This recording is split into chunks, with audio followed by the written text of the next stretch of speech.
God, I hate this bright light, but it's something I need to do.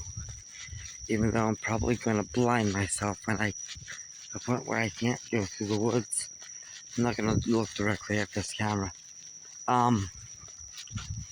Anyway, what's up, YouTube? This is Chase Bristow, the Gay Nomad.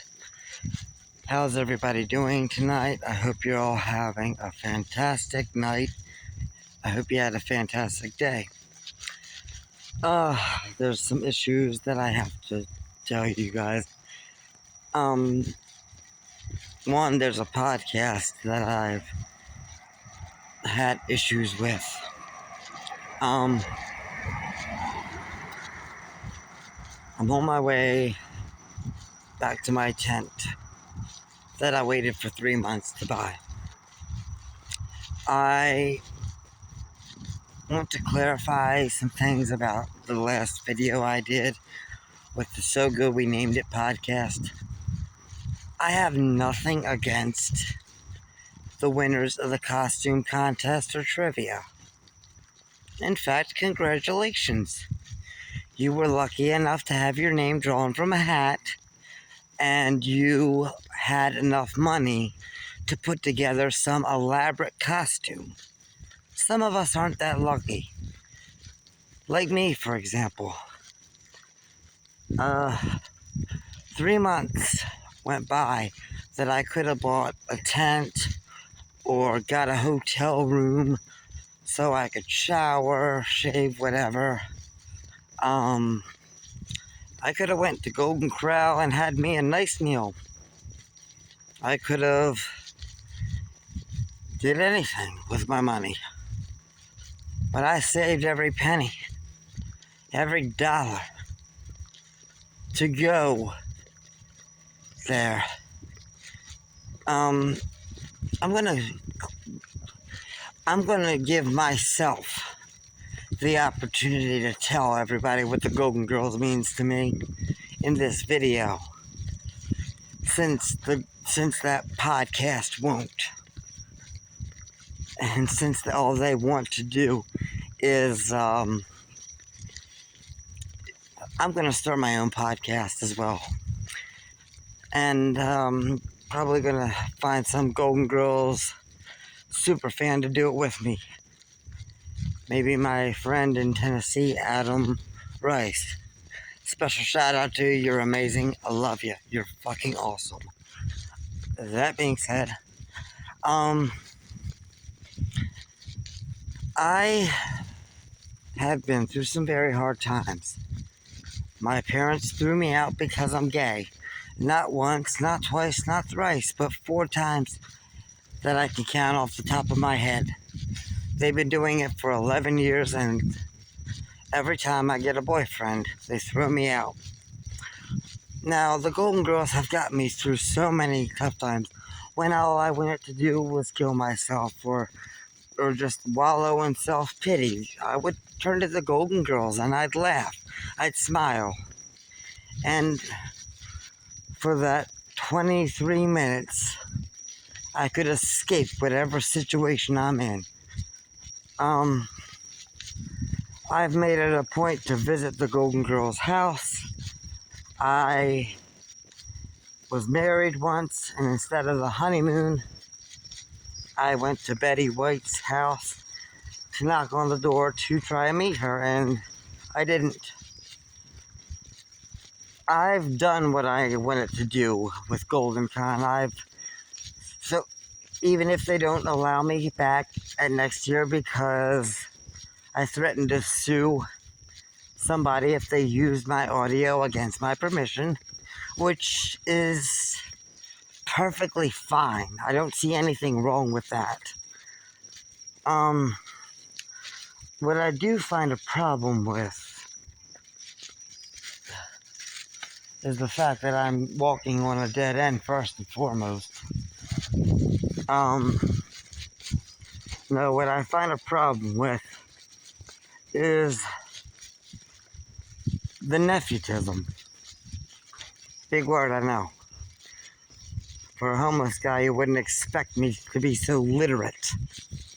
But, I have a problem with being muzzled out because I couldn't afford a fancy outfit or be lucky enough to have my name drawn from a hat. You know, big deal. So what? You have a lot of money. You can build an outfit and congratulations, you win a costume contest. But I think my story has to be heard. You know, whenever I would experience anything negative, or whenever I wanted to escape from reality, it was always the Golden Girls for me. Never really had any drug problems. Instead, I'd watch an episode of Golden Girls. Never really drank.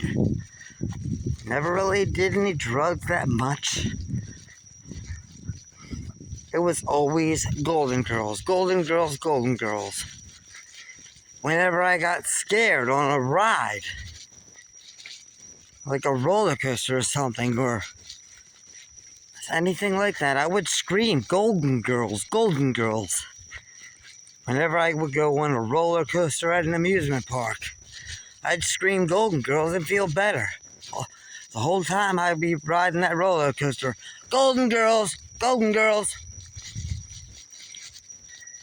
Every time I feel bad, Golden Girls was there.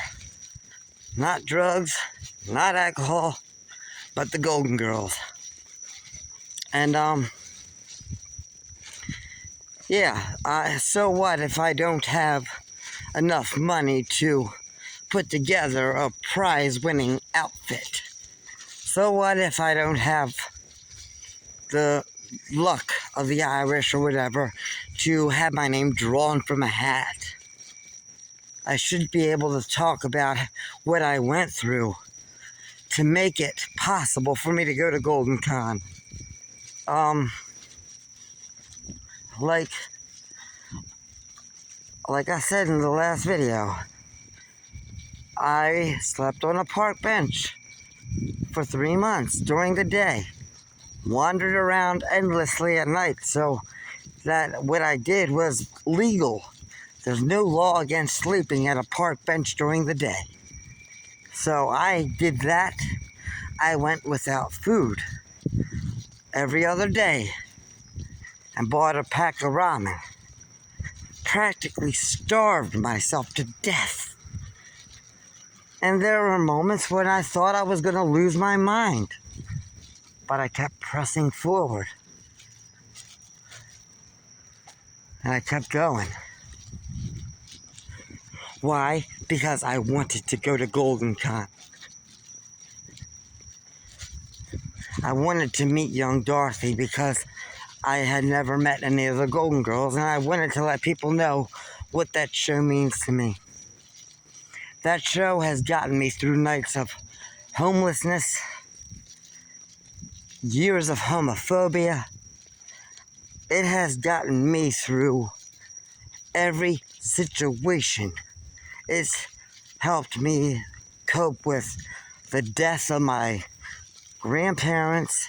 It's helped me cope with being thrown out on the streets because I'm gay.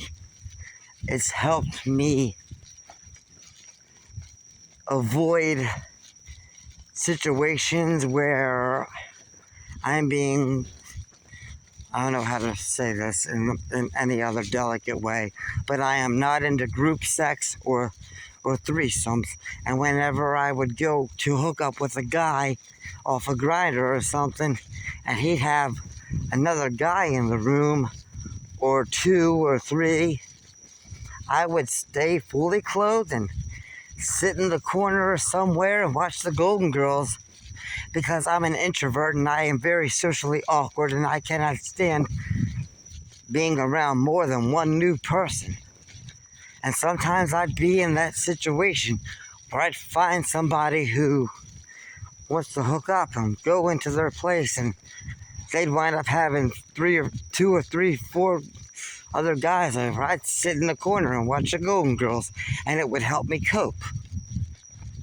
I've been through so much shit in my life, and through it all, the Golden Girls have always been there for me. No matter what. death, homelessness, homophobia, being practically forced into having group sex against my will, and the fact that I've spent days where I've gone hungry and everything else. You know, I deserve a lot more than to be an audio clip. I deserve to share my story. I should not be muzzled out just because I didn't have my name drawn from a hat or I couldn't afford to buy a costume because I'm already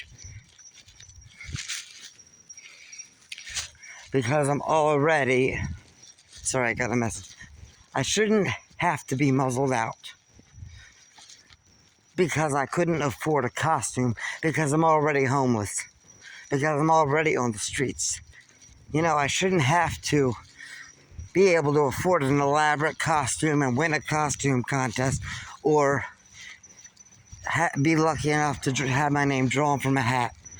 I should be allowed to express what I've been through and have an interview because of my level of dedication and what I've been through in order to do what I've done. And I visited the grave of Estelle Getty multiple times. I go to her grave at least thrice a year. I've been to the Golden Girls' house. I decided against the honeymoon and to ring Betty White's doorbell. And I know something about Betty White that not even Hollywood or the tabloids know. If you want to buy the story or hear it, why don't you put me on an interview? Let's just say I've spoken to her on the phone, and I know something that'll shake the foundation of everybody's belief in her. Something that I've kept quiet about. Something that I've allowed myself to be muzzled out. I know something about Betty White that nobody knows except for her family. I was let in on a family secret when somebody called her. I ain't gonna say what unless I'm on an interview if you want to hear about it. Otherwise, maybe I'll sell the story to People magazine. Don't know.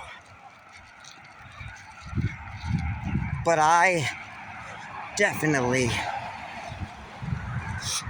strongly believe that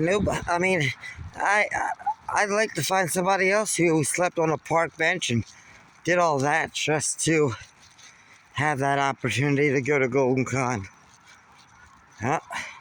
My level of dedication is just, it's unmatchable. Anyway, I have so much more to say, but I'd like an interview, so I deserve an interview. It's not that I want one, it's that I deserve one. And I got a message from Golden Con saying I went against the Golden Con standards. No, I advocated for myself. That's all I did.